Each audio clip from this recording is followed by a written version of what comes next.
now I'm here with Jeff Morgan, the drummer of Rwake, one of my favorite bands, a Little Rock institution.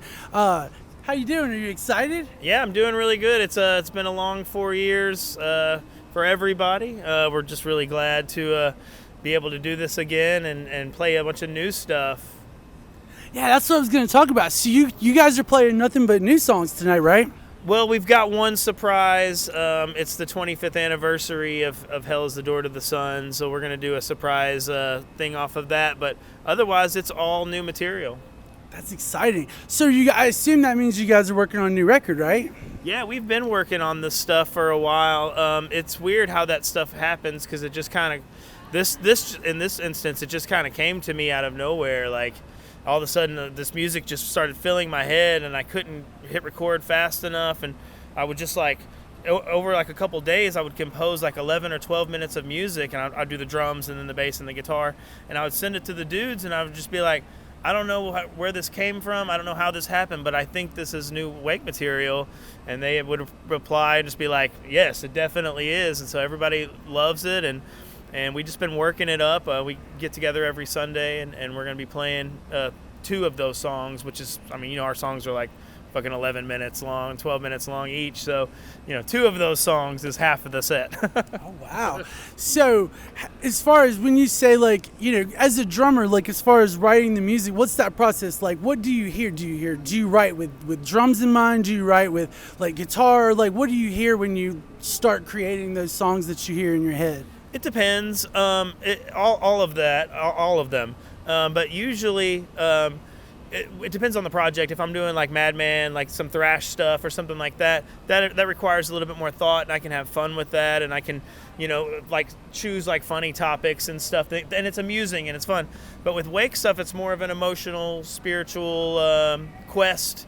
I look for things that I can feel other people feeling at the same time as we are, and kind of keep it like a cosmic journey. So those riffs just come to me. I don't force any of that stuff, and it's weird because I'll get 60 minutes worth of music that just come to me, and I'll just try to just capture it all, and that's what's happening now.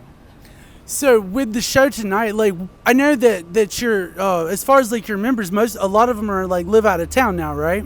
Yeah, we're really spread out now, which is challenging. Our guitar player, John, he's in Miami now, and he's based out of Nashville, and Reed's on tour all the time. He's the tech for Corrosion of Conformity, so he stays on the road. He lives on tour pretty much. And so, we've got Ohio, we've got Miami, we've got Little Rock. So it's a challenge for us all to get in the same room, but we're managing to pull it off. So what went into as far as how were you guys able to get together enough to jam where you were comfortable enough, as to do this set? Well, I don't know if you guys know this, but we just had this weird pandemic thing where we all had to stay in our houses, and so because of that, we learned how to remote work on stuff, and a lot of file sending and video sending and stuff like that, and just kind of a lot of collaboration in a remote setting. We got really good at it. We did it with Deadbird too. I play bass in Deadbird too, and we did that. We did a lot of streaming events. The Mutants of the Monster Festival was virtual for those 2 years or more. It's 2.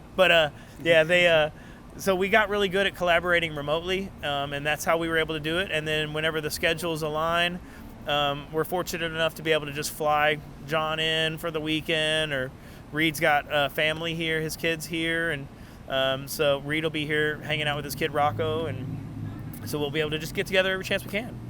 So are you guys going to be trying to actively book more shows, or is this more of kind of a one-off thing? As of now, it's more of a one-off thing. We always want to keep moving forward, but I think because we're sitting on this monumental amount of music, I feel like we're pretty obligated to redirect our energy to a studio setting and really try to release something. Relapse, we have another record with Relapse, so our contract, we have one more for them. So we're really wanting to get to the studio and capture some of this. We have enough material for 2 albums. So I don't know if we can logistically pull off a double album. That's a lot of work, a lot of studio time. But if we can, we're going to. Oh God, please do it. That would be so cool. Not because we haven't put out a record since Rest. Right. And so it's been so long. It'd be cool to just. It's been so long. Drop 2 records at once. Hell yeah. Well, hey, thank you so much. It's been a pleasure talking to you. You're so awesome. Rwake is, like I said, one of the most important bands in the scene. Be sure and look out for these new songs and just go listen to their music on Spotify. It's incredible. Thank you so much for watching, and thank you so much for watching.